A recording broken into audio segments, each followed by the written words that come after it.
এই শীতে যখন ঝাঁঝালো কিছু খেতে ইচ্ছা করে তখনই তৈরি করে ফেলি সরিষা ইলিশ। আর এটা এতটাই মজা হয় যে একবার তৈরি করে খাওয়ার পর এর স্বাদ কিন্তু আপনি নিজেই বুঝতে পারবেন। তার জন্য এখানে আমি একটা ইলিশ মাছ নিয়ে নিব। আমি কিন্তু একটা পয়সা দিয়ে ভালোভাবে মাছের আঁশটা ছাড়িয়ে নিব। এভাবেই কিন্তু পুরো আঁশটা ছাড়িয়ে নিব। আঁশটা কিন্তু ছাড়ানো হয়ে গেছে। এখন আমি ধুয়ে ভালোভাবে কেটে একটা সাইডে রেখে দিব। এরপর আমি একটা বাটি নিয়ে নিব। বাটির মধ্যে আমি 2 চামচের মতো হলুদ সরিষা আর 1 চামচের মতো কালো সরিষা নিয়ে নিব। এরপর দিয়ে দিব 3-4টার মতো কাঁচামরিচ। সরিষাগুলোকে ভালোভাবে ধুয়ে পরিষ্কার করে নিব একটা ছাঁকনির সাহায্যে। এরপর একটা ব্লেন্ডারের জাগ নিয়ে নিব। এর মধ্যে দিয়ে কাঁচামরিচ দিয়ে অল্প একটু পানি দিয়ে আমি ব্লেন্ড করে নিব।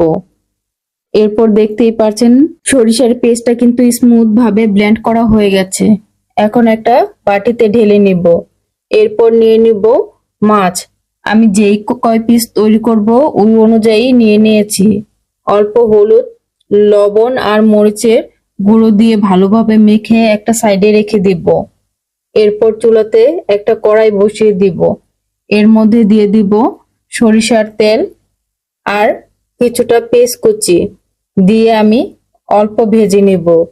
এক সাইড করে এখন মাছটা দিয়ে হালকা একটু ভেজে নিব। ভাজার কারণে কিন্তু মাছটা রান্না করার সময় ভেঙে যাবে না। একদম যেরকম দিব ওই রকমই থাকবে। হালকা একটু এপিট ওপিট করে ভেজে নেব। ভাজা কিন্তু হয়ে গেছে, এখন উঠিয়ে নিব। এটা কিন্তু দেখে বোঝা যাচ্ছে আমি কিন্তু হালকা একটু ভেজে নিয়েছি। এরপর পেস্টটাকে নেড়ে চেড়ে এর মধ্যে পানি দিয়ে দিব। এরপর দিয়ে দিব মরিচের গুঁড়ো 1 চামচের মতো আর হলুদ গুঁড়ো 1/2 চামচের মতো। আদা রসুন বাটা দিয়ে দিব 1 চামচ করে। এরপর মশলাটাকে ভালোভাবে কষিয়ে নেব। মশলাটা কিন্তু আমার ভালোভাবে কষানো হয়ে গেছে। এখন দিয়ে দিব সরিষার পেস্ট। এরপর ভালোভাবে মিশিয়ে নিব। এখন মশলার সাথে এটাকেও আমি একটু কষিয়ে নিব। কষানো হয়ে গেছে, তেলটা কিন্তু উপরের দিকে চলে এসেছে। এরপর দিয়ে দিব পানি। পানিটা দিয়ে আমি ভালোভাবে নেড়ে নিব। পানিটা বলক চলে আসলে এরপর দিয়ে দিব মাছ। পানিটা কিন্তু বলক চলে এসেছে। এখন স্বাদ অনুযায়ী লবণ দিয়ে দিব আর দিয়ে দিব এখন মাছটা।